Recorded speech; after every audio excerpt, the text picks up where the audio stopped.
ரோமர் நிருபத்தை நாம் இப்பொழுது தியானித்து வருகிறோம். பவுல் எழுதியது இது. பட் அவர் ரோம் சபைக்கு செல்லவே இல்லை. அவரால் ஆரம்பிக்கப்பட்ட ஒரு சபையின் மீது அல்ல. அதை நாம் முதலாவது குறிப்பிலே பார்த்தோம். அவர் எருசலேமுக்கு போவதற்காக ஆயத்தமாகி இருக்கும்போது ஒரு 3 மாத காலம் ஒரு பிரயாணம் தடைப்பட்டது. ரோமாபுரிக்கு செல்ல வேண்டும். அந்த தலைநகரில் இருந்து அந்த சபையிலே ஒரு பேஸ் வைத்துக்கொண்டு ஸ்பானியா செல்ல வேண்டும் என்ற ஒரு விருப்பம். அதனால தன்னை அறிமுகப்படுத்திக் கொள்ளும் விதமாகவும் அந்த சபையில் உள்ள குழப்பங்கள் பிரச்சனைகள் அறிந்திருந்ததுனால அவர்களுக்கு சில சத்தியத்தை தெளிவாக அறிவிப்பதற்காகவும் அவர் இந்த ஒரு கடிதத்தை எழுதுகிறார். இதில் விளக்கமாக மெயினாக சொல்வது தேவனுடைய நீதி. இதுதான் இந்த ரோமர் நிறுவனத்தினுடைய முக்கியமான ஒரு கருப்பொருள், தேவனுடைய நீதி.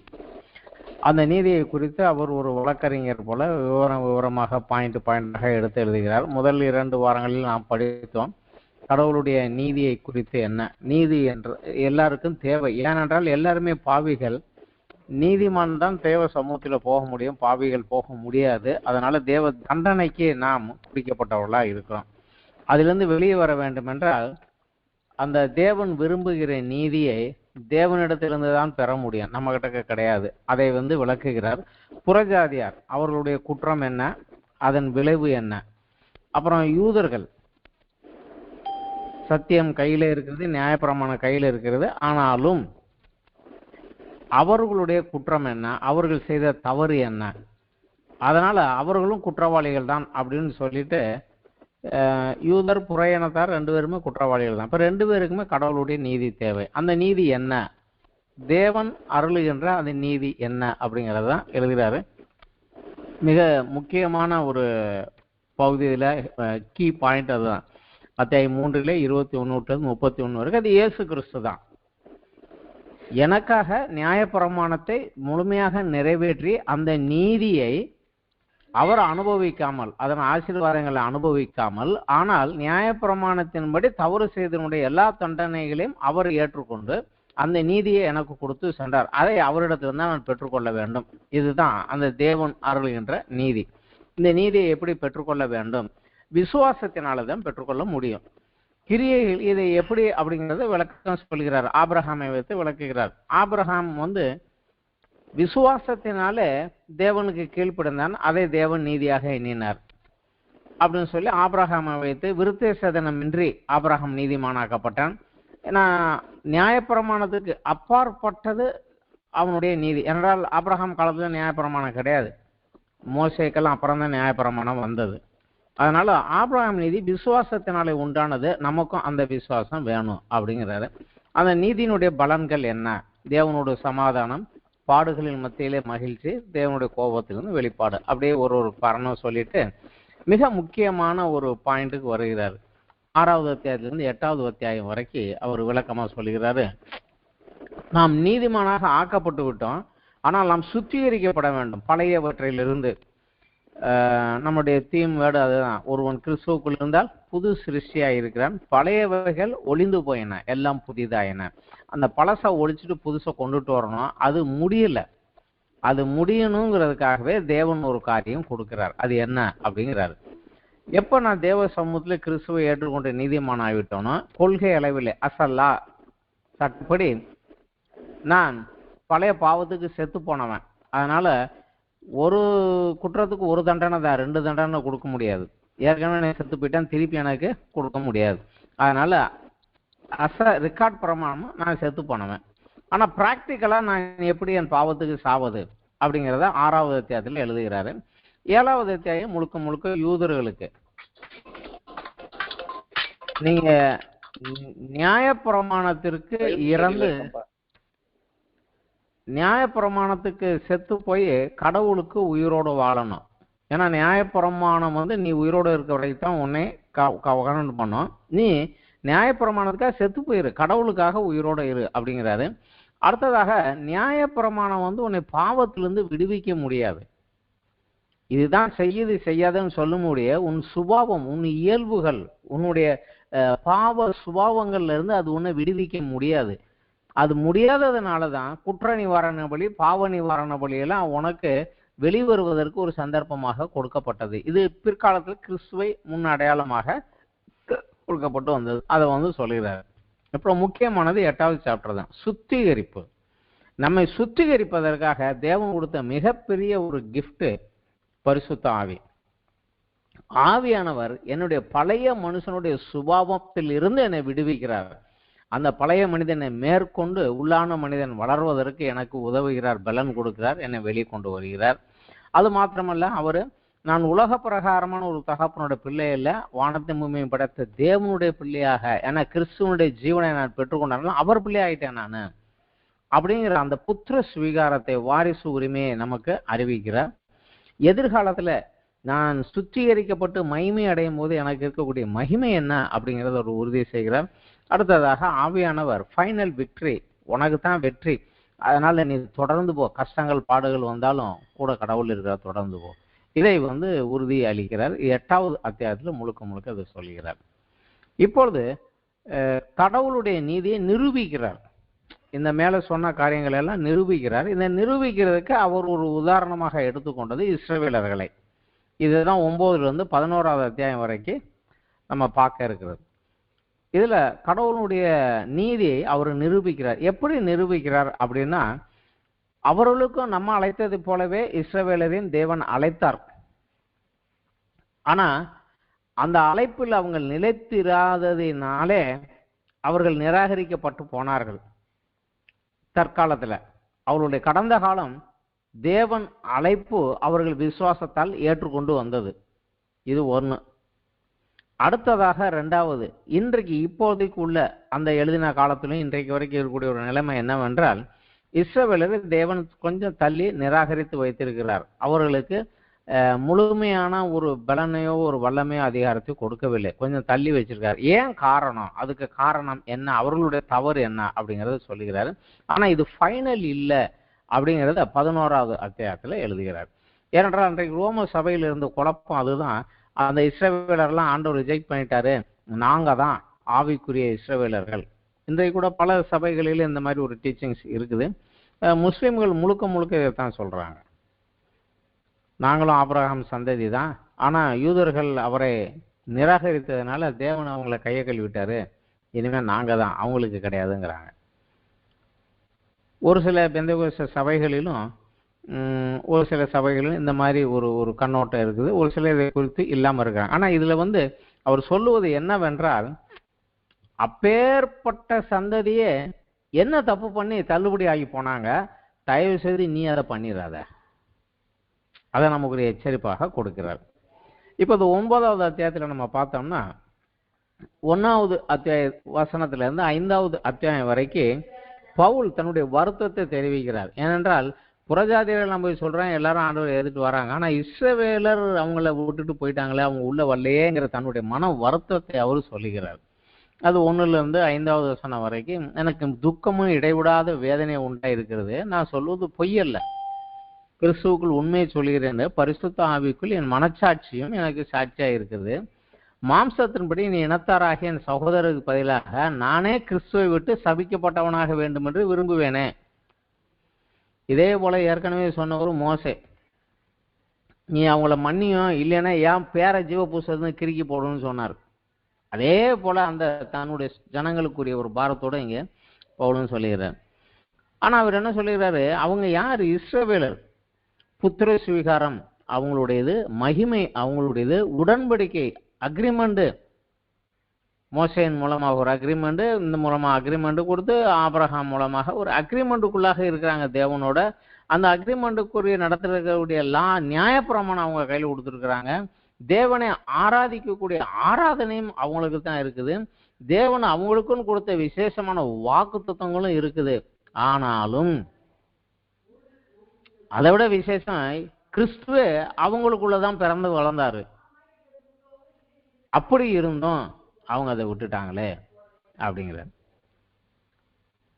6வது வசனத்திலிருந்து 29வது வசனம் வரைக்கும் தேவனுடைய சர்வ அதிகார வல்லமையை எடுத்து சொல்கிறார்.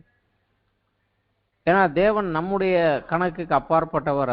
அவருடைய சர்வாதிகார வல்லமை உண்டு, அவர் எதுவும் செய்ய முடியும்.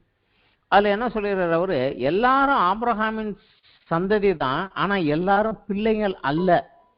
வாக்கு தத்துவத்தின்படி பிறந்தவன் தான் பிள்ளை, மாம்சத்தின்படி பிறந்தவன் பிள்ளை அல்ல, வாக்கு தத்துவத்தின்படி பிள்ளைகளானவன் தான் பிள்ளைகள். அதனால அந்த சந்ததி அப்படின்னு சொல்லுது அப்படிங்கிற. ஆபிரகாமுக்கு 8 பிள்ளைங்கள் இருந்தாங்க. 8 பிள்ளைங்களும் இந்த ஆசீர்வாதத்துக்குள்ள வரவில்லை. ஈசாக்கு ஒருத்தனும் அவன் சந்ததியும் தான் வந்தது. அவன் சந்ததியிலையும் ஒருத்தன் வரல, ஒருத்தன் தான் உள்ள வந்தான். ஸோ ஆண்டவரை தெரிந்து கொண்டு வருகிற ஒரு சிலரை தான். அதனால அதுல கொஞ்சம் விசேஷமாக இந்த காரியத்திலும் சொல்லிட்டு ஆபிரகாமை சொல்லிட்டு அப்புறம் ஈசாக்கு சொல்லுகிறார். 10வது வசனம், இதுவும் நம்முடைய பிதாவை ஈசாக்கு ஒருவன் ரெபெக்காள் கற்பவதி ஆனது பிள்ளைகளினும் பிறவாமலும் நல்வினை தீவனை ஒன்றும் செய்யாமலும் இருக்கையிலே தேவனுடைய தெரிந்து கொள்ளுதலின்படி இருக்கிற அவனுடைய தீர்மானம் கிரியைகளினாலே நிலை நிற்காமல் அழைக்கிறவராலே நிலை நிற்கும்படி. அதாவது நமக்கு வேதமும் நமக்கு சொல்றது அது, நாம் செய்த கிரியைகளினாலே நாம் ரட்சிக்கப்படவில்லை. அழைத்தார், தேவன் முற்குறித்தார், நம்மளை அழைத்தார், ரட்சிக்கப்பட்டு இருக்கிறோம். ஆனா நற்கிரியை செய்யும்படியாகவே நம்மளை தேவன் அழைத்திருக்கிறார். அதை நம்ம தெரிஞ்சுக்கணும். இதை அங்க விளக்குகிறார். ஏன்னா யாக்கோபை சிநேகித்தேன், ஏசாவை வெறுத்தேன் என்று எழுதியிருக்கிறது. அப்படின்னா என்ன, தேவனத்தில் அநீதி உண்டு என்று சொல்லலாமா? கூடாதே. 2 பேருமே மோசமான ஆளுங்க தான். யாக்கோபும் மோசமான ஆளு தான், ஏசாவும் மோசமான ஆளு தான். ஆனாலும் அவருடைய அழைப்பு யாக்கோபை தெரிந்து கொண்டு வந்தார். ஸோ அது கிருபையாக அவர் எவனை வேணாலும் செலக்ட் பண்ணலாம். நம்ம கூட அந்த லிஸ்ட்ல தான் இருக்கிறோங்கிறத அவர் மறைமுகமாக சுட்டி காட்டுறாரு. கிருபையாக நம்மளை விட நீதிமான்கள் எத்தனை பேர் இருக்காங்க, ஆனால் நம்மளே அவர் தெரிந்து கொண்டார். அது கிருபை. அதுக்காக அவர் அப்படி செஞ்சார் இப்படி செஞ்சார்னு அவரை போய் நம்ம எல்லாம் பேச முடியாது, பேசக்கூடாது அப்படிங்கிறார். அப்படியே அவர் தேவனுடைய சர்வாதிகாரத்தை சொல்லிட்டு தேவனோடு எதிர்த்து நீ பேசாத, அவரால் எதுவும் செய்ய முடியும் அப்படிங்கிறார். இதை இந்த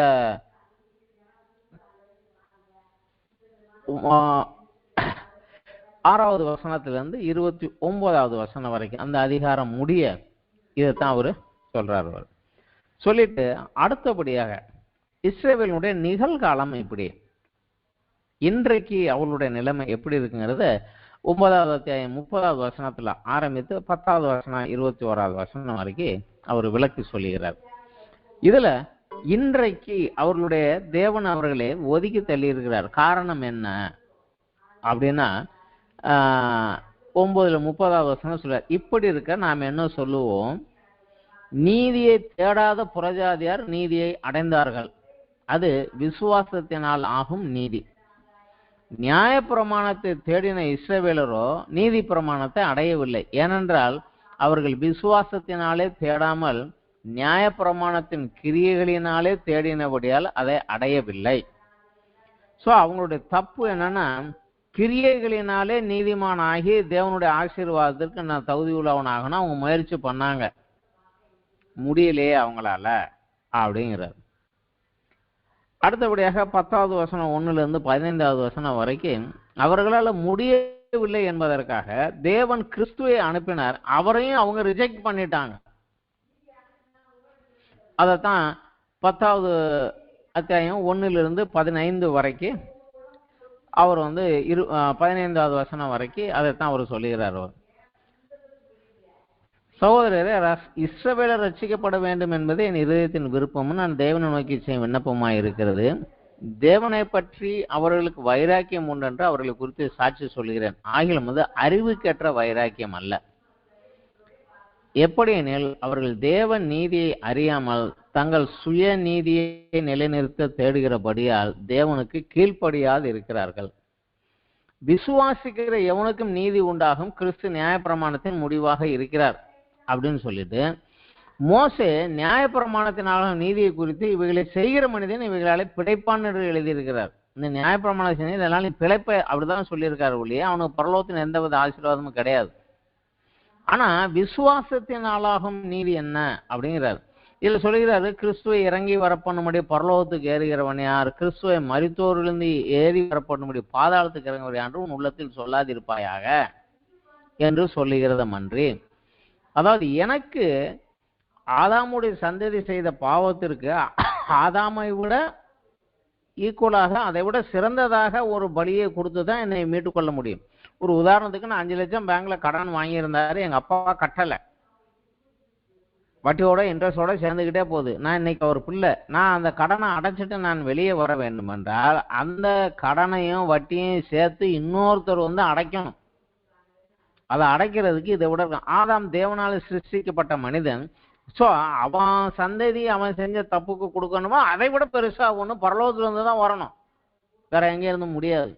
அதனாலதான் சொல்லுகிறாரு, இந்த நீதி என்ன, கிறிஸ்துவை இறங்கி வரப்பண்ணுடைய பரலோகத்துக்கு ஏறி அவரை கூட்டிட்டு வர்றாங்க யாரு, அவர் வந்து எனக்கு பலி செலுத்தி விட்டு அதை பூரணமாக்கி விட்டு மரணத்தை ஜெயித்தவராக எழும்பி வரத்தக்கதாக மரித்தோரிலிருந்து அவர் ஏறி வரப்பண்ணும்படி பாதாளத்துக்கு இறங்கிறவன் யார் என்று உன் உள்ளத்தில் சொல்லாதிருப்பாயாக என்று சொல்லுகிறது மன்றி. இந்த வார்த்தை உனக்கு சமீபமாயும் உன் வாயிலும் உன் இருதயத்திலும் இருக்கிறது என்று சொல்லுகிறது. இது நாங்கள் பிரசங்கிக்கிற விசுவாசத்தின் வார்த்தை.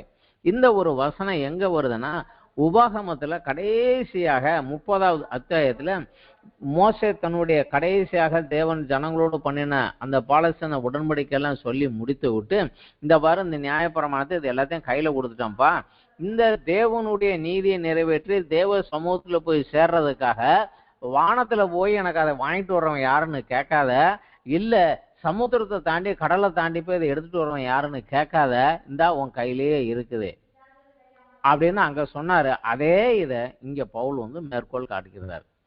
உபாகமம் 30ல 11ல இருந்து 14 வசனம் வரைக்கும் மோசே அங்க சொன்னதை அப்படியே இங்க கொடுக்குற. ஏனென்றால் கிறிஸ்து நியாயப்பிரமாணத்தின் முடிவா இருக்கிறாரு. கிறிஸ்துவை ஏற்றுக்கொண்டேன்னா நியாயப்பிரமாணத்தை நிறைவேற்றி முடித்த உன்னை கையில வாங்கிக்கிற நீ, அப்புறம் ஏன் நீ அதை போய் செய்ய போற நீ தேடிக்கிட்டு இருக்கிற நீ அப்படின்னு சொல்லிட்டு தான் அந்த நீதியை எப்படி அடைய வேண்டும் அப்படிங்கிறதான் சொல்லுகிறாரு. ஏனென்றால் கர்த்தராகிய இயேசுவை உன் வாயினாலே அறிக்கையிட்டு, எல்லாரும் ஈஸியா சொல்லிடுவாங்க இயேசுவை இயேசுவை இயேசுவை. பட் கர்த்தராகிய இயேசு, கர்த்தர் என்றால் என் எஜமான், என் பாஸ், என் மணவாளன், என் ராஜா. சோ அவருக்கு நான் கீழ்ப்படிந்து அவர் சொன்னபடி நடப்பேன் என்று வந்தால்தான் நீங்க கர்த்தராகிய இயேசுன்னு சொல்லலாம். கர்த்தராகிய அவர் என் கர்த்தர், அவர் சொன்னதப்பா நான் செய்வேன்ப்பா அப்படின்னு சொல்ற மாதிரி உன் வாயினாலே அறிக்கையிட்டு, தேவன் அவரை மரித்தோரிலிருந்து எழுப்பினார், என் பாவத்துக்காக அவர் பணம் கொடுத்ததை ஆண்டவர் அக்செப்ட் பண்ணி கொண்டு அவரை மரணத்திலிருந்து எழுப்பி விட்டார், இன்றைக்கு ஜீவன் உள்ளவராக என்னை நீதிமான ஆக்குவதற்காக எழும்பி இருக்கிறார், என்னை நீதிமான ஆக்கி கொண்டிருக்கிறார் என்பதை உன் இருதயத்தில் விசுவாசித்தால் நீ ரட்சிக்கப்படுவாய். நீதி உண்டாக இருதயத்திலே விசுவாசிக்கப்படும், ரட்சிப்பு உண்டாக வாயினாலே அறிக்கை செய்யப்படும். அந்த நீதி உண்டாகுவதற்காக இருதயத்தில் விசுவாசத்தினால ஏற்றுக்கிட்டேன், ஆனா என் வாய் வார்த்தையினாலும் நடத்தையினாலும் நான் அதை பூரணப்படுத்தி தான் ரட்சிப்பை பூரணப்படுத்த வேண்டும். இதைத்தான் அவர் சொல்லுகிறார். அடுத்தபடியாக சொல்ல, அவரை விசுவாசிக்கிறவன் எவனோ அவன் வெட்கப்படுவதில்லை என்று வேதம் சொல்லுது. யூதனோ கிரேக்கனோ வித்தியாசம் கிடையாது. ஏனென்றால் யூத வம்சத்துல பிறந்து வந்தார் ஒழிய அவர் ஆதாமின் சந்ததிக்கு விடுவிப்பதற்காகத்தான் வந்தார். ஏனென்றால் எல்லாருக்கும் கர்த்தரானவர் தம்மை தொழுது கொள்ளுகிற யாவருக்கும் ஐஸ்வர்ய சம்பன்னராய் இருக்கிறார். ஆதலால் கர்த்தருடைய நாமத்தை தொழுது கொள்ளுகிற எவனும் ரட்சிக்கப்படுவான். சரி, ரட்சிக்கப்படுவான். அப்ப என்ன செய்யறது? அவரை விசுவாசியாதவன் எப்படி தொழுது கொள்வான்? அவரை குறித்து கேள்விப்படாதவன் எப்படி விசுவாசிப்பான்? அவரை குறித்து பிரசங்கிக்கிறவன் இல்லை என்றால் எப்படி அவங்க கேள்விப்படுவாங்க? அனுப்பப்படாவிட்டால் எப்படி பிரசங்கிப்பான்? ஸோ அனுப்புறவங்க ஒருத்தவங்க இருக்கணும், அதை போய் கேட்காதவங்களுக்கு சொல்றவன் ஒருத்தன் இருக்கணும். இவன் போய் சொன்னதை அவங்க கேட்டு விசுவாசித்து அவங்க அவரை தொழுது கொண்டு ஆண்டவருக்குள்ள உள்ள வரணும். இதுதான் சொல்லி சமாதானத்தை கூறி நற்காரியங்களை சுவிசேஷமாக அறிவிக்கிறவர்களுடைய பாதங்கள் எவ்வளவு அழகாய் இருக்கிறது என்று எழுதியிருக்கிறது அப்படின்னு முடிக்கிறார். முடிச்சுட்டு அடுத்தபடியாக சொல்லுகிறாரு, இஸ்ரவேல் தீர்க்கதரிசிகளையும் நிராகரித்து விட்டது, கிறிஸ்துவை நிராகரித்து விட்டது. சுய நீதியினால நியாயப்பிரமாணத்தின் கிரியையினால தேடினாங்க, கிடைக்கல. அதனால ஆண்டவர் அவங்களை தள்ளிட்டாரு. ஆண்டவர் அனுப்பின இயேசு கிறிஸ்துவங்க ரிஜெக்ட் பண்ணிட்டாங்க, அதனாலே அவங்களை ரிஜெக்ட் பண்ணிட்டாரு. அது மாத்திரம் இல்ல, தீர்க்கதரிசிகள் மூலமாக தேவன் கொடுத்த எச்சரிப்பையும் அவங்க ரிஜெக்ட் பண்ணிட்டாங்க. அதனால தான் அவர் இதில் எழுதுகிற போதே சங்கீதத்தில் சொன்னது, அப்புறம் மோசே சொன்னது, ஏசாயா சொன்னது, இந்த இவர்கள் சொன்ன காரியங்கள் எல்லாம் குறித்து அவர் எழுதிவிட்டு, இவங்கெல்லாம் எச்சரித்தும் கூட அவங்க அதை கேட்கலப்பா, அதனால ஆண்டவர் அவங்கள தள்ளிட்டாருப்பா.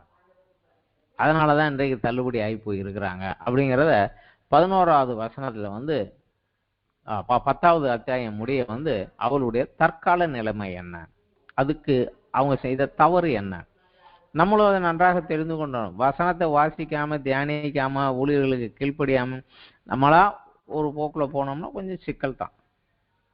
இது இவங்க செய்த தவறு, இந்த தவறு செய்யாமல் இருக்க வேண்டும் அப்படிங்கிறது. அடுத்தபடியாக 11வது அத்தியாயத்தில்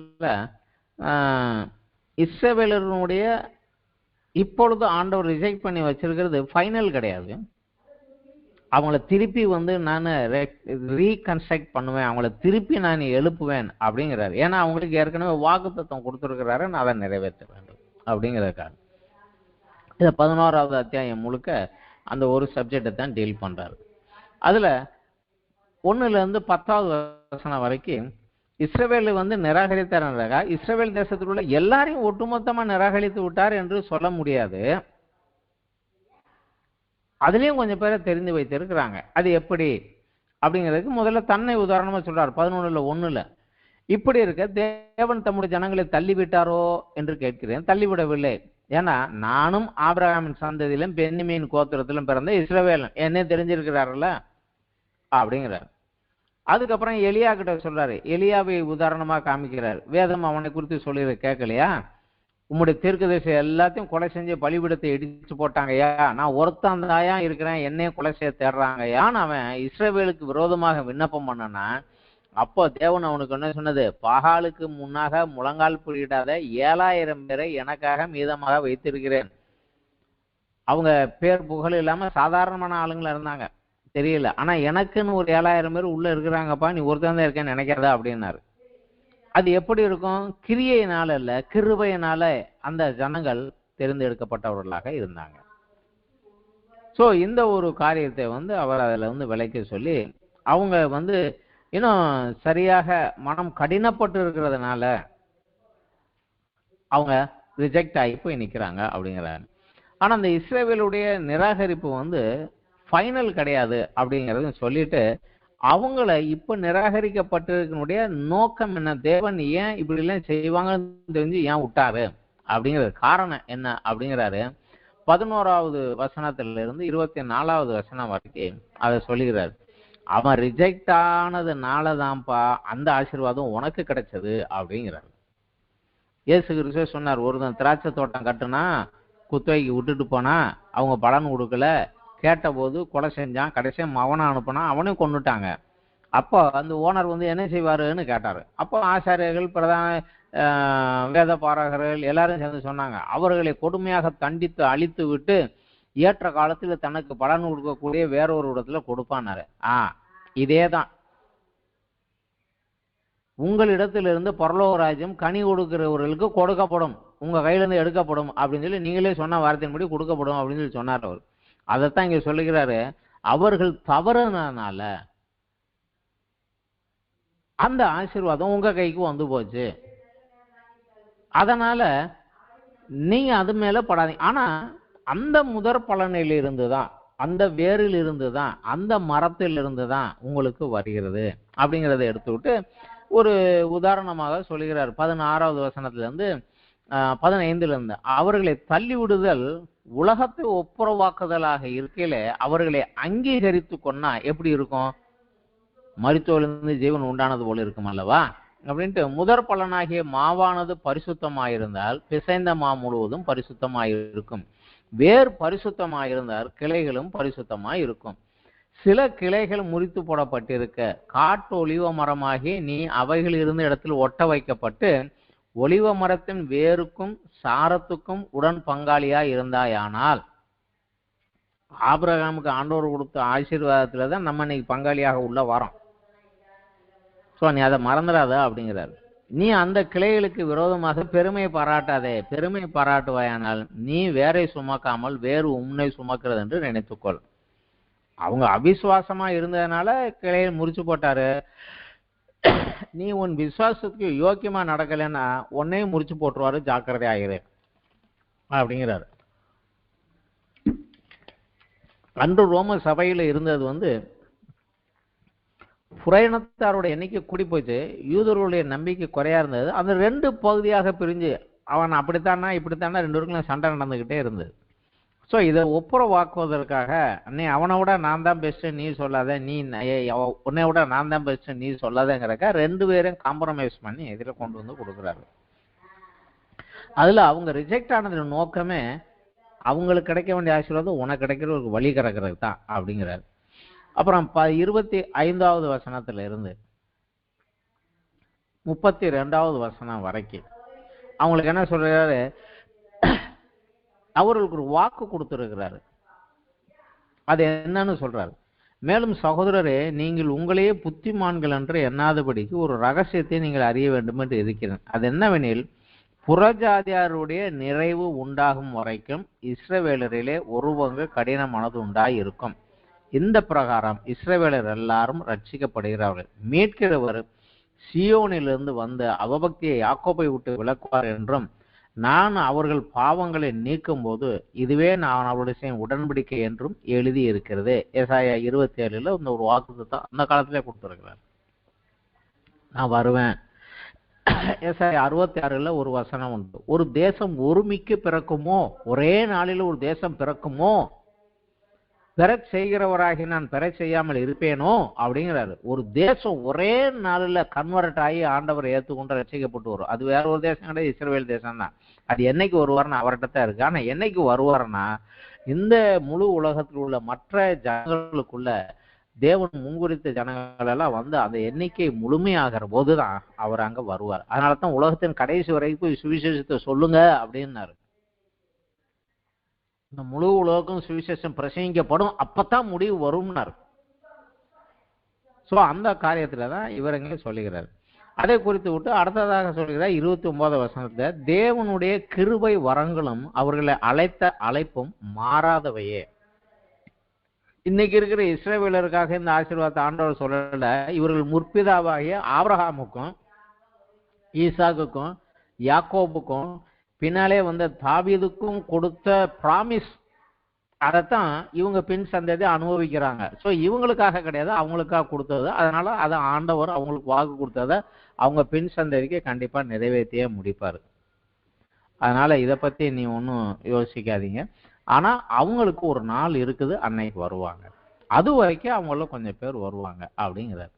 இது கடவுளுடைய நீதியை அவர் நிரூபிக்கிறார். இது மறைமுகமா என்ன சொல்றாரு அப்படின்னா, அவனை அழைத்தது போல இன்னைக்கு உன்னையும் அழைத்திருக்கிறாரு. அவன் செஞ்ச தப்ப நீ செய்யாத.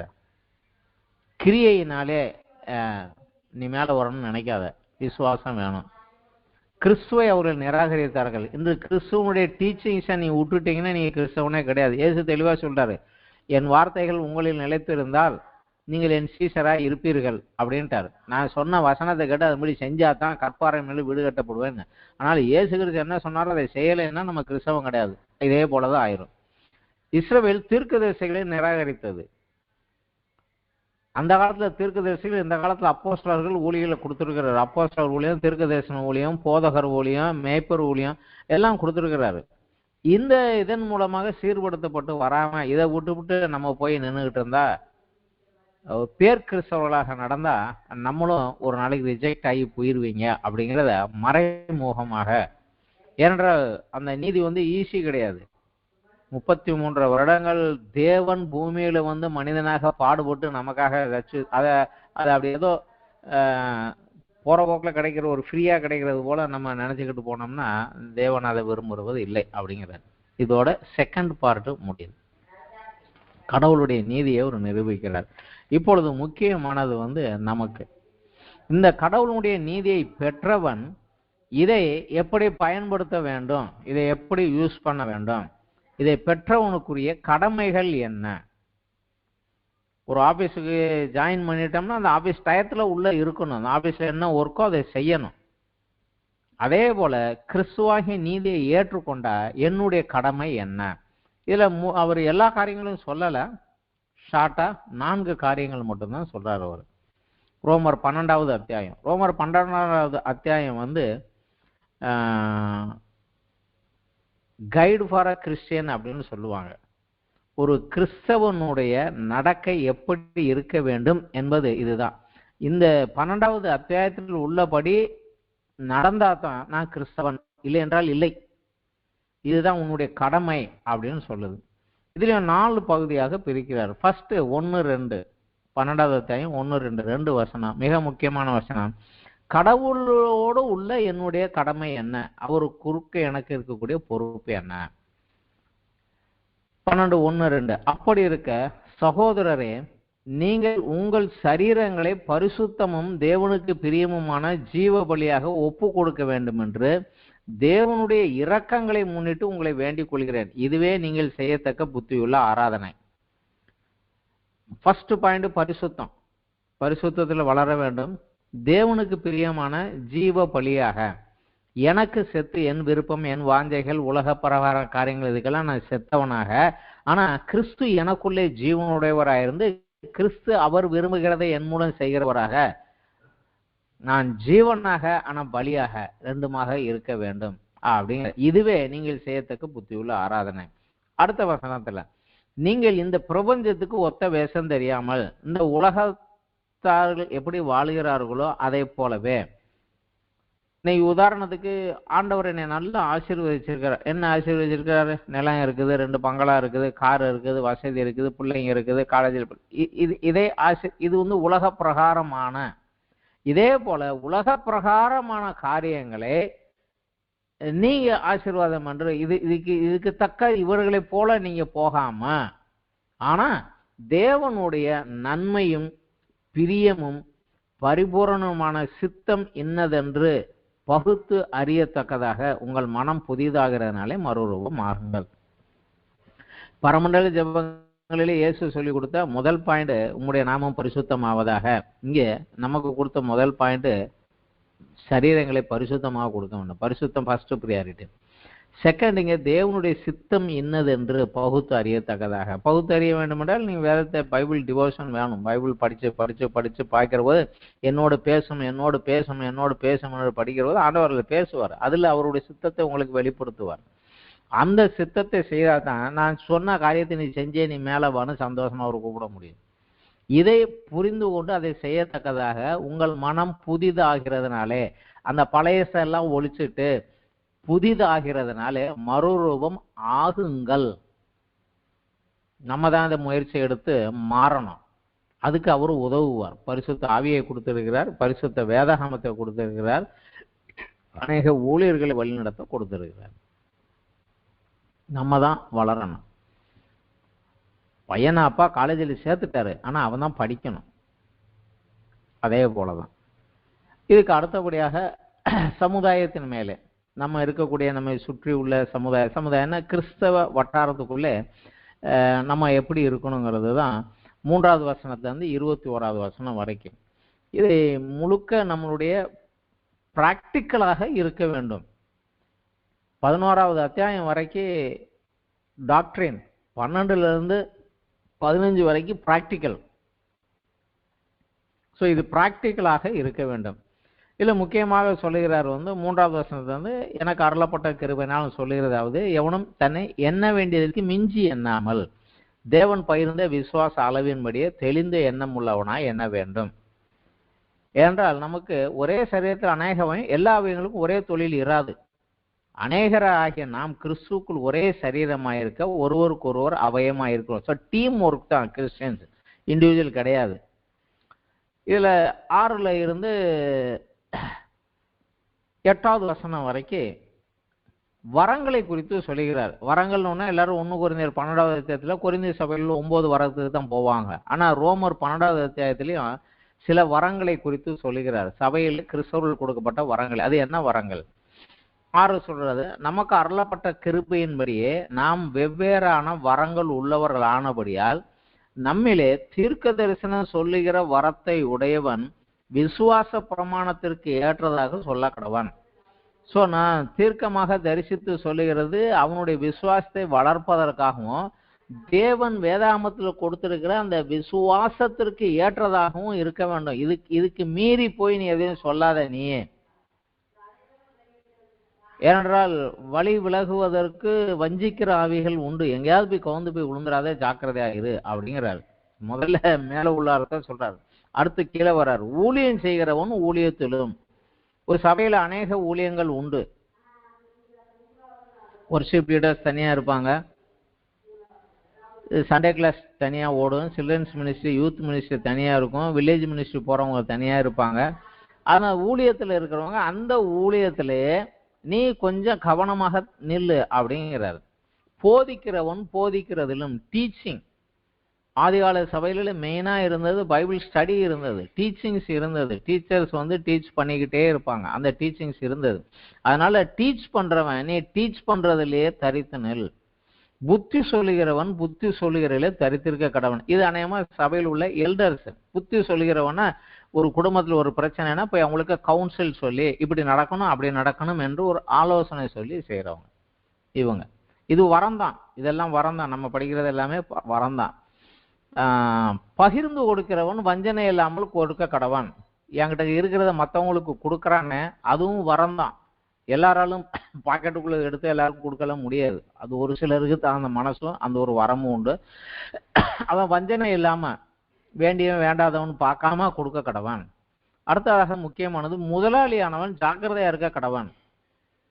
ஒரு ஆபீஸ்ல ஒரு பொசிஷன்ல நம்ம இருக்கிறதோ இல்லை ஒரு தொழில் நடத்தி அந்த தொழில முதலாளியாக மேல வருதோ இதெல்லாம் ஆண்டவர் கொடுத்த கிஃப்ட். எதற்கென்றாக அந்த இடத்துல தேவநாமத்திற்கு சாட்சியாக வாழும்படியாக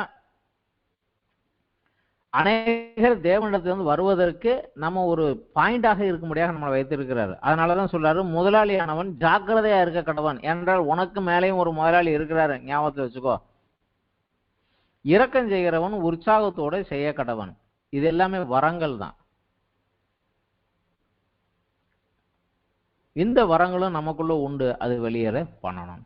அடுத்தபடியாக சொல்லுகிறாரு, உங்கள் அன்பு மாயமற்றதா இருப்பதாக, தீமை வெறுத்த நன்மை பற்றி கொள்ளுங்கள், சகோதர சிநேகத்தில் ஒருவர் மேல் ஒருவர் பட்சமாயிருங்கள், கனம் பண்ணுகிறதில் ஒருவருக்கொருவர் முந்திக் கொள்ளுங்கள், அசதியாயிராமல் ஜாக்கிரதையாயிருங்கள், ஆவியிலே அனலாயிருங்கள், கர்த்தருக்கு ஊழியம் செய்யுங்கள், நம்பிக்கையிலே சந்தோஷமாயிருங்கள். இந்த நம்பிக்கை என்னங்கிறது 8வது அத்தியாயத்துல 23, 24 வசனத்துல அவர் சொல்லி இருக்கிறார்.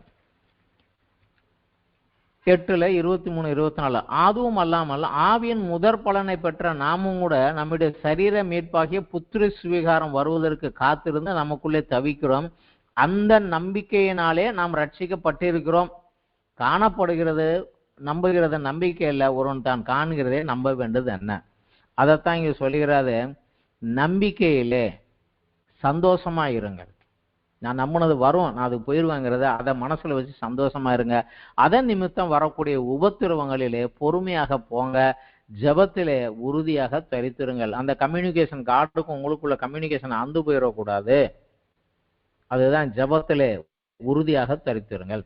பரிசுத்தவான்களுடைய குறைவிலே அவர்களுக்கு உதவி செய்யுங்கள், அந்நியரையும் உபசரிக்க நாடுங்கள். பரிசுத்தவான் குறைவில் உதவி செய்யணும்னா கிறிஸ்தவனுக்கு மட்டும்தான் கொடுப்பேன் நினைச்சுக்காத, அந்நியரையும் வெளியே இருக்கிறவனையும் உபசரிக்க நாடுங்கள்.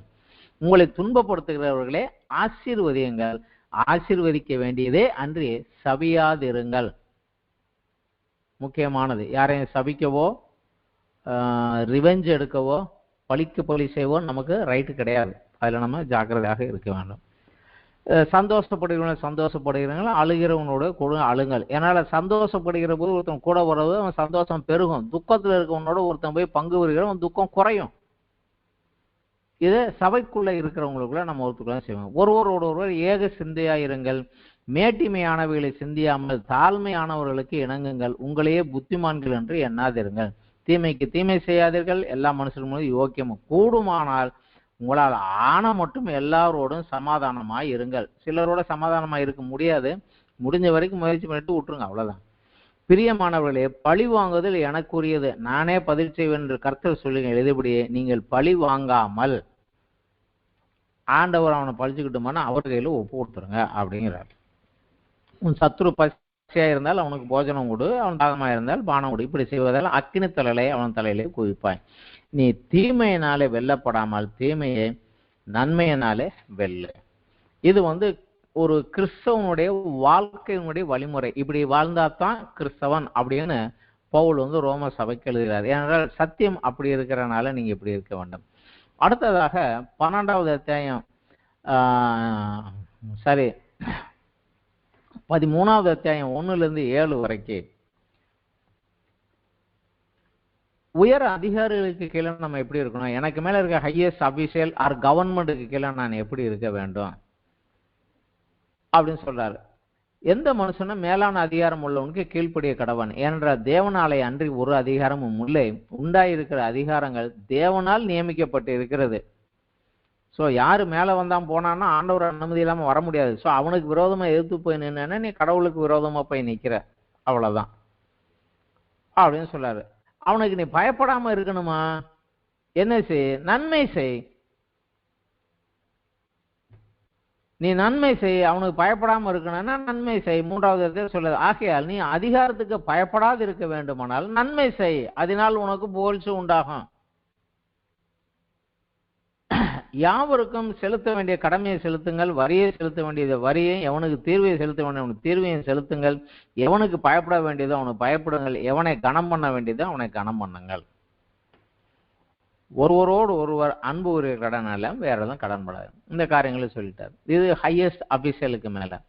அடுத்ததாக ஃபெல்லோ கிறிஸ்டியன்ஸ், நம்ம சுற்றி இருக்கக்கூடியவர்கள் சகோதரர்களிடத்துல எப்படி நடக்க வேண்டும் அப்படிங்கிறத 8-14வது வசனம் வரைக்கும் சொல்லுகிறார். இதுல முக்கியமான ஒருவரை நேசியுங்கள், அன்பு செலுத்துங்கள். அதுதான் கிறிஸ்தவனுடைய ஃபர்ஸ்ட் கேரக்டர் அப்படிங்கிற பரிசுத்தமா அன்பும் நீதியான நடக்க. இதுல 11வது வசனம் முக்கியமாக படிக்க வேண்டியது. நித்திரை விட்டு எழுந்திருக்கத்தக்க வேலையாயிற்று என்று நாம் காலத்தை அறிந்தவர்களாய் இப்படி நடக்க வேண்டும். நாம் விசுவாசிகள் ஆன போது ரட்சிப்பு சமீபமாய் இருந்ததை பார்க்கிறோம், இப்பொழுது அது நமக்கு அதிக சமீபமாய் இருக்கிறது. நான் ரட்சிக்கப்பட்டோம் கிடையாது, ரட்சிக்கப்பட்டு கொண்டே இருக்கிறோம். 3 ஸ்டேஜ் உண்டு ரட்சிப்புல. என் பாவத்திலிருந்து தண்டனையிலிருந்து நான் ரட்சிக்கப்பட்டுட்டேன், என் சுபாவத்தை மேற்கொண்டு நான் ரட்சிக்கப்பட்டு கொண்டே இருக்கிறேன். ஒரு நாளிலே தேவன் என்னுடைய இந்த பலவீனமான மாம்ச சரீரத்திலிருந்து என்னை ரட்சித்து மைமின் சரீரத்துக்குள்ள கொண்டு போவார். இது 3rd ஸ்டேஜ். ஆனா 2nd நம்ம முயற்சியில இருக்குது. ஃபர்ஸ்ட் ஆண்டவர் செஞ்சிட்டாரு, 3rd ஆண்டவர் செஞ்சிட்டாரு. ஆனா 2nd நம்ம கையில இருக்கு. அதான் சொல்லிடுறாரு, நாம் விசுவாசிகள் ஆன போது ரட்சிப்பு சமீபமா இருந்ததை பார்க்கலாம், இப்பொழுது அது நமக்கு அதிக சமீபமா இருக்குது. ஏன்னா அதை நோக்கி நம்ம போய்கிட்டே இருக்கிறோம் அப்படிங்கிறார். எனவே களியாட்டு, வெறி, வேசித்தனம், காம விகாரம், வாக்குவாதம், பொறாமை உள்ளவர்களாய் நடக்காமல் துரிச்சைக்கு இடமாக உடலை பேணாமல் இருந்து கர்த்தராகிய இயேசு கிறிஸ்துவை தரித்து கொள்ளுங்கள். அவரை யூனிஃபார்மா வச்சுக்கோங்க. போலீஸ் யூனிஃபார்ம் போட்டுட்டு நான் பிராத்தல் ஹவுஸ்லயோ இல்ல பார்லயோ உட்காந்து தண்ணி அடிச்சுட்டு ரோட்ல அலறிட்டு கிடந்தா எல்லாரும் அசிங்கமா சொல்லுவாங்க, இவன் போட்டிருக்கிறது என்ன, இவன் நடக்கிறது என்னன்னு சொல்லுவாங்க. அந்த மாதிரி வராது. கிறிஸ்துவை பரிசுத்த அவருடைய பரிசுத்தம் நீதியை நான் கொண்டுகிட்டேன், இனி அசுத்தத்தை அருவருப்பேன் நான் செய்யக்கூடாது. அடுத்தபடியாக கிறிஸ்தவனுடைய சுதந்திரங்களிலே கடவுளுடைய நீதி நமக்கு ஃப்ரீடம் கொடுத்துருக்கு. எதுல ஃப்ரீடம் கொடுத்துருக்குது?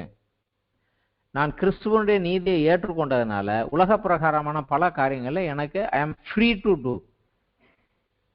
அது என்னென்ன அப்படிங்கிறாரு. கொள்கை அளவிலே ஆண்டவர் நமக்கு கொடுத்த சுதந்திரம் என்ன அப்படிங்கிறத விடுதலை என்ன, என்னென்ன கட்டுப்பாடுகள் பாரம்பரிய கட்டுகள் இருந்து நம்ம விடுவிக்கப்பட்டு இருக்கிறோம் அப்படிங்கிறது சொல்றாரு. இது 14வது அத்தியாயத்துல 1-23 வசனம் வரைக்கும் சொல்லுகிறார் அவர். இதுல புசிக்கிறதுல இருந்து இதைத்தான் சாப்பிடணும் இதைத்தான் சாப்பிடக்கூடாதுங்கிறது கிடையாது. மாம்சம் புசிக்கிறதோ மதுபானம் பண்ணிக்கிறதோ, மதுபானம் பண்ணிக்கிறேன்னா இன்னைக்கு உள்ள பார்ல போய் குடிச்சிட்டு ஆடுறது கிடையாது. அந்த காலத்துல அது ஒயின்னு எழுதியிருந்தாங்க. ஒயின்னா திராட்சரசம், அதை மதுபானம் பண்ணிக்கிறதுன்னு நமக்கு டிரான்ஸ்லேஷன்ல ஒயின்னு டிரான்ஸ்லேஷன் இங்க போச்சு. மாம்சம் அதான் நல்லா சாப்பிடுகிறதோ மட்டன் கிட்ட சாப்பிட்றதோ அதுக்காக சாப்பிட்றதோ தப்புன்னு சொல்லாத. ஆனா ஒருத்தன் அதான் சாப்பிட மாட்டேன்ட்டான்னா அவனை பலவீனன்னு எண்ணாத அப்படிங்கிறார். ஒருவன் ஒரு நாளை விசேஷித்துக் கொள்கிறான் கடவுளுக்கென்று என்றால் அது யூதர்களும் புறையணத்தாரும் மிக்ஸ் ஆன ஒரு சர்ச்சு. யூதர்கள் சனிக்கிழமை விசேஷமாக தேவனுக்கென்று ஓய்வு நாள்னு வச்சுக்குவாங்க. ஆனா புற இனத்தாருக்கு சனிக்கிழமை லீவு கிடையாது. ஏன்னா அந்த சபையில இருந்ததுல 80% புறஜாதியார். அந்த புறஜாதியார்ல 80% வந்து அடிமைகள். அவங்களுக்கு லீவு நாளெல்லாம் கிடையாது. அதனால அவங்களுக்கு டைம் கிடைக்கிற போது உட்காருவாங்க. அதிகாலையிலோ அல்லது இரவிலோ என்றைக்கோ. ரோம கவர்மெண்ட் படி மாசத்துல 10வது நாள் தான் ஹாலிடே. மாசத்துக்கு 3 ஹாலிடே தான்.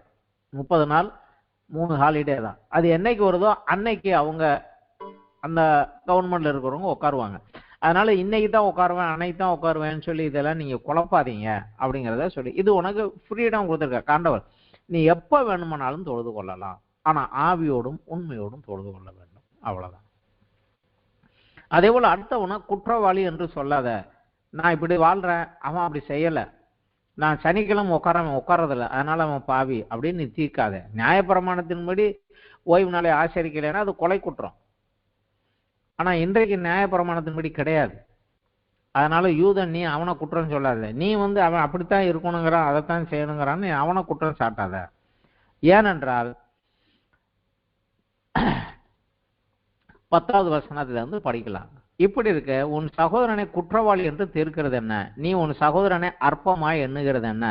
நாம் எல்லாரும் கிறிஸ்துவனுடைய நியாயசனத்திற்கு முன்பாக நிற்போமே. 12வது வசனம். ஆதலால் நம்மில் ஒவ்வொருவனும் தன்னை குறித்து தேவனுக்கு கணக்கு ஒப்புவிப்பான். இப்படி இருக்க நாம் இனிமேல் ஒருவரை ஒருவர் குற்றவாளிகள் என்று தீர்க்காது இருப்போமாக. நியாய தீர்ப்பு மரித்த எல்லாருக்கும் உண்டு. ஆனால் கிறிஸ்துவை ஏற்றுக்கொண்டு அந்த பாவத்தின் தண்டையிலிருந்து விடுவிக்கப்பட்டவனுக்கு அவன் ரட்சிக்கப்பட்ட அன்றையிலிருந்து அவன் மரித்து உயிர்த்தெழுந்து மேலே போய் நிற்கிற போது விசுவாசியான காலத்திலே அவன் தேவனுக்கென்று செய்த கிரியைகளுக்காக பாடுகளுக்கு மத்தியில் அவன் சகித்து கொண்டு சென்ற காரியங்களுக்காக கிறிஸ்துடைய நியாயாசனத்தில் கொண்டு அதனுடைய பிரதிபலனை பெற்றுக்கொள்ள நிற்கணும். நம்ம எல்லாருமே கணக்கு கொடுக்கணும். அதைத்தான் தாளந்து உழுவுமையில இயேசு சொன்னார். ஒரு எஜமா போனான் திரும்பி வந்தானா கணக்கு கேட்பான் அப்படின்னாரு. நம்ம எல்லாரும் கணக்கு சொல்லணும் தான். நான் என்னென்ன வேலையை கொடுத்தேன்னு செஞ்சே இல்லையான்னு கேட்பாரு. நம்ம எனக்கு கணக்கு கொடுக்க வேண்டியதுன்னா அடுத்தவனை பத்தி நான் அவனுக்கு என்ன கொடுத்தாரோ அந்த வேலையை அவன் செய்யறான், எனக்கு என்ன கொடுத்தாரோ நான் செய்யறேன். அதனால அடுத்தவனை குற்றவாளி என்று சொல்லாதே.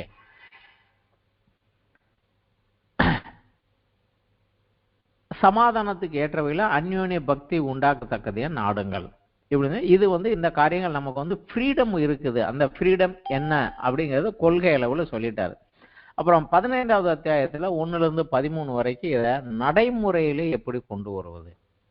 இந்த ஃப்ரீடத்தை நமக்கு கொடுக்கப்பட்ட விடுதலையே பாரம்பரிய கட்டுகளிலிருந்தும் நியாயப்பிரமாண கட்டுகளிலிருந்தும் தேவன் சில காரியங்களை விடுவித்து நம்மளை ரிலீஸ் பண்ணியிருக்க. இதை எப்படி பிராக்டிக்கல்ல கொண்டுட்டு வர்றது அப்படிங்கிறத 15வது அத்தியாயம் 1ல இருந்து 13 வசனம் வரைக்கும் அவர் எழுதுகிறார். அன்றியும் பலமுள்ளவர்களாய் நாம் நமக்கே பிரியமாய் நடவாமல் பலவீனருடைய பலவீனங்களை தாங்க வேண்டும். நம்மில் ஒவ்வொருவனும் பிறனுடைய பக்தி விருத்திக்கு ஏதுவான நன்மை உண்டாகும்படி அவனுக்கு பிரியமாக நடக்க கடவன். கிறிஸ்துவும் நமக்கே பிரியமாக நடவாமல் உம்மை நிந்திக்கிறவர்கள் நிந்தைகள் என்மேல் விழுந்தது என்று எழுதியிருக்கிறபடி நடந்தார். தேவ வசனத்தினால் உண்டாகும் பொறுமையினாலும் ஆறுதலினாலும் நாம் நம்பிக்கை உள்ளவர்களாகும்படி முன்பு எழுதியிருக்கிறவைகள் நமக்கு போதனையாக இருக்கிறது. நீங்கள் ஒருமனப்பட்டு நம்முடைய கர்த்தராகிய இயேசுவின் பிதாவாகிய தேவனை ஒரே வாயினாலே மகிமைப்படுத்தும்படிக்கு பொறுமையையும் ஆறுதலையும் அளிக்கும் தேவன் கிறிஸ்து இயேசுவினுடைய மாதிரியின்படியே நீங்கள் ஏக சிந்தையுள்ளவர்களாக இருக்கும்படி உங்களுக்கு அனுக்கிரகம் செய்வாராக. ஆதலால் தேவனுக்கு மகிமை உண்டாக கிறிஸ்து நம்மை ஏற்றுக்கொண்டது போல நீங்களும் ஒருவரை ஒருவர் ஏற்றுக்கொள்ளுங்கள். மேலும் பிதாக்களுக்கு பண்ணப்பட்ட வாக்குத்தத்தங்களை உறுதியாக்கும்படி தேவனுடைய சத்தியத்தின்படி இயேசு கிறிஸ்து விருத்த சேதனம் உள்ளவர்களுக்கு ஊழியக்காரரானார். புறஜாதியாரம் இரக்கமற்றனால தேவை மகிமைப்படுத்துகிறார்கள் என்று சொல்கிறேன். அந்தபடி இதை நிமித்த நான் புறஜாதிகளுக்குள் உம்மை அறிக்கை பண்ணி உம்முடைய நாமத்தை சொல்லி சங்கீதம் பாடுவேன் என்று எழுதியிருக்கிறது. சங்கீத புஸ்தகத்துல வருகிறது. மேலும் புறஜாதிகளே அவருடைய ஜனங்களோடு கூட களி கூறுங்கள் என்கிறார். இது உபாகமம் 32 வருது. மேலும் புறஜாதிகளே எல்லாரும் கர்த்தரை துதிங்கள், ஜனங்களை எல்லாரும் அவரை புகழுங்கள் என்று சொல்கிறார். சங்கீதம் 117 வருது. மேலும் ஈசாயின் வேறும் புறஜாதியாரை ஆளும்படி எழும்புகிற ஒருவர் தோன்றுவார், அவரிடத்தில் புறஜாதியாரை நம்பிக்கை வைப்பார்கள் என்று ஏசாயா சொல்லுகிறார். கடைசியாக பரிசுத்த ஆவியின் பலத்தினாலே உங்களுக்கு நம்பிக்கை பெருகும்படி நம்பிக்கையின் தேவன் விசுவாசத்தினால் உண்டாகும் எல்லாவித சந்தோஷத்தினாலும் சமாதானத்தினாலும் உங்களை நிரப்புவாராக. இதை பிராக்டிக்கல்ல எப்படி கொண்டுட்டு வரணும் அப்படிங்கிறார். ஸோ யூதரும் புறஜாதியாரும் இணைந்து தான் நிற்கணும், அவங்கள ஒன்றா ஆக்கிட்டேன்னு சொல்லியிருக்கிறாரு. நீங்கள் ஒன்றா வாங்க, 2 பேரை சண்டை போட்டு 2 குரூப்பாக நின்னிக்காதீங்க அப்படிங்கிறாங்க. இன்னைக்கு நம்ம சபைகளில் யூதர் புறஜாதியார் என்கிற கிடையாது. ஆனால் ஜாதி பிரிவினைகளும் மற்ற பிரிவினைகளும் நிறைய இருக்குது. இது தேவனுக்கு கொஞ்சம் வருத்தம் கொடுக்கக்கூடிய ஒரு காரியம்தான். அடுத்தபடியாக அவர் நான் இதை எழுதினுடைய நோக்கம் என்ன அப்படிங்கிறார். 14 21 வசனம் வரைக்கும் நான் உங்கள்கிட்ட வரணும்னு நினைச்சேன், ஆனால் இப்போதைக்கு வர முடியல, பிரயாணம் தடைப்பட்டு போகுது, அதனால நான் உங்களுக்கு இதை எழுதுகிறேன் அப்படின்னு சொல்லி 14 21 வசனம் வரைக்கும் இந்த நிருபத்தை எழுதினுடைய நோக்கம் என்னன்னு எழுதுறாரு. அப்புறம் 22 33 வரைக்கும் அந்த அத்தியாயம் கடைசி வரைக்கும் அவருடைய பயண திட்டங்களை சொல்கிறார். நான் இப்போ எருசலேம் போறேன், அங்க கஷ்டப்படுறவங்களுக்கு, பஞ்சத்துல கஷ்டப்படுறவங்களுக்கு பணம் உதவி செய்வதற்காக தர்ம பணத்தை கொண்டுட்டு போறேன், இதை கொடுத்துட்டு திரும்பி நான் உங்க ஊருக்கு வந்து உங்ககிட்ட இருந்துட்டு இங்கிருந்து ஸ்பானியாவுக்கு நான் போவேன், இதுதான் பிளானு. நான் வர்ற போது இன்னும் ஆசீர்வாதத்தோட உங்களுக்கு இன்னும் அநேக ஆசீர்வாதம் என்று இவர் சொல்வது வந்து சத்தியத்தின் விளக்கங்களோடு நான் வருவேன். அதனால இந்த தர்ம பணம் அவங்களால ஒத்துக்கொள்ளணும், அங்க இருக்கிற வைராக்கியமான யூதர்கள்ட்ட இருந்து நான் விடுவிக்கப்படணும், இதுக்காக எனக்காக ஜெபம் பண்ணிக்கோங்க அப்படின்னு சொல்லி அவர் முடிக்கிறார். அடுத்தபடியாக 16வது அத்தியாயம் மிக பெரிய அத்தியாயம். இதுல அவர் வந்து 1வது வசனத்துல இருந்து ஒரு சிலரை வாழ்த்துங்கள் வாழ்த்துங்கள் வாழ்த்துங்கள் வாழ்த்துங்கன்னு எழுதுறாரு. இந்த வாழ்த்துங்கள்னு எழுதுகிறவர்கள் எல்லாருமே எப்படின்னா ஒரு காலத்துல ரோம சபையில முக்கியமா இருந்தவங்க. ஆனா இதுக்கு முந்தின சீசர் வந்து திபேரி சீசன் வந்து ரோமர்கள்லாம் யூதர்கள்லாம் வெளியே போங்கன்னு சொன்ன போது ரோமாபுரியை விட்டு வெளியே வந்தவங்க. இவங்க இன்னும் திரும்பி போகல. ஆனா இந்த குரூப் எல்லாரையுமே பவுல் வந்து கான்டாக்ட்ல இருக்கிறார். அதனால சொல்கிறாரு, உங்க சர்ச்சில் முந்தி இப்படி ஒருத்தர் இருந்தார் பாரு, அவரை எனக்கு தெரியும், அவர் என் கூட இருக்கிறாரு, அதனால அவருக்கு நீங்கள் வாழ்த்துக்கள் சொல்லுங்கள் அப்படின்னு சொல்லி இவங்களுக்கு சொல்றாரு. இப்படித்தான் அவர் ஒரு லிஸ்ட் கொடுக்கிறார். இதுல முதல்ல சொல்லிடுறாரு, கெங்கிரேயா ஊர் சபைக்கு ஊழியக்காரியாக நம்முடைய சகோதரி பெபையாலே நீங்கள் கர்த்தருக்குள் பரிசுத்தவான்களுக்கு ஏற்றபடி ஏற்றுக்கொண்டு எந்த காரியத்திலும் உதவி அவளுக்கு தேவையா இருக்கிறதோ அதிலே நீங்கள் அவளுக்கு உதவி செய்ய வேண்டும் என்று அவளை உங்களிடத்தில் ஒப்புவிக்கிறேன். அவள் அநேகருக்கும் எனக்கும் கூட ஆதரவா இருந்தாள். இவ கையில தான் இந்த லெட்டர் போச்சு. அதனால இந்த சபை ஊழியக்காரிங்க அவங்கள அனுப்பிச்சு வைக்கிறேன், பார்த்துக்கோங்கிறார். அடுத்து என் உடன் வேலைகளை பிரிஸ்கில்லாவையும் ஆக்கில்லாவையும் வாழ்த்துங்க. ஆனால் பிரிஸ்கில்லா ஆஸ்கில்லா ரோம்ல இருந்துட்டு தான் அங்கேருந்து வெளியேற்றப்பட்டு வந்தவங்க கொரிந்துவில் வந்து உட்காந்துருந்தாங்க. அப்போ பவுல் அவங்களோட சேர்ந்து இருந்தார். அதனால ஆக்கிலா பிரிஸ்கில்லா அவங்களுக்கு தெரியும்ல, இப்போ நான் அவங்க கூட தான் இருக்கிறேன், அவங்கள வாழ்த்துங்க. அவங்க வீட்டில் ஒரு சபை கூடுது, அந்த சபையையும் வாழ்த்துங்க. அவங்க போய் சும்மா வேலை செஞ்சுக்கிட்டு இருக்கல, இங்கேயும் ஒரு ஊழியம் செஞ்சு எஸ்டாப்ளிஷ் பண்றாங்க, அவங்கள வாழ்த்துங்க அப்படிங்கிறாரு. அதுல 7வது வசனம், அப்போஸ்தலருக்குள் பேர் பெற்றவர்களும் எனக்கு முந்தி கிறிஸ்துவுக்கு உள்ளானவர்களும் என் இனத்தாரும் என்னோடு கூட காவலில் கட்டுண்டவர்கள அன்ட்ரோனிக்கையும் யூனியாவையும் வாழ்த்துங்கள். இவர்கள் அப்போஸ்தலருக்குள்ள பேர் பெற்றவர்கள்ங்கிறார். இந்த இவர் எப்போ அப்போஸ்தலர் ஆனார்கள் என்றால், இயேசு கிறிஸ்து முதல்ல 12 பேரை செலக்ட் பண்ணாரு. அதுக்கப்புறம் ஒரு 70 பேரை செலக்ட் பண்ணாரு. அந்த 70 பேர் இருந்த டீம்ல உள்ளவங்க தான் அவங்க 2 பேர். இவங்களும் இன்றும் அந்த ஊழியத்தை செய்யறாங்க. அதனாலதான் எனக்கு இவங்களும் என் கூட தான் இருக்கிறாங்க, அவங்கள வாழ்த்துங்கள் அப்படிங்கிறாரு. அப்படியே ஒவ்வொருவரா வாழ்த்திட்டு வருகிற போது 13வது வசனத்துல கர்த்தருக்குள் தெரிந்து கொள்ளப்பட்ட ரூபையும் எனக்கு தாயுமாகி அவனுடைய தாயையும் வாழ்த்துங்கள்.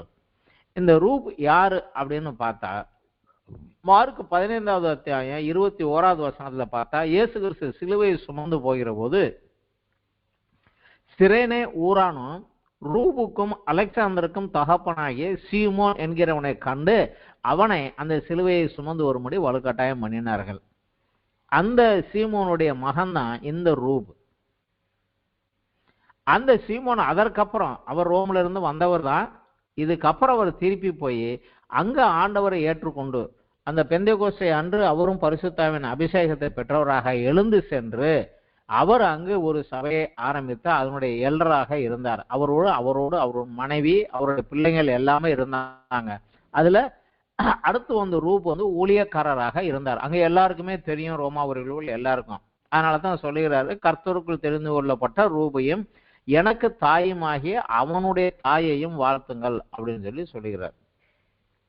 இப்படி இவங்களை வாழ்த்துங்கள்னு சொல்லிட்டு 15வது அத்தியாயம் வரைக்கும் சொல்லிட்டு 17வது அத்தியாயத்துல ஒரு இன்ட்ரோடக்ஷன் கொடுக்கிறாரு.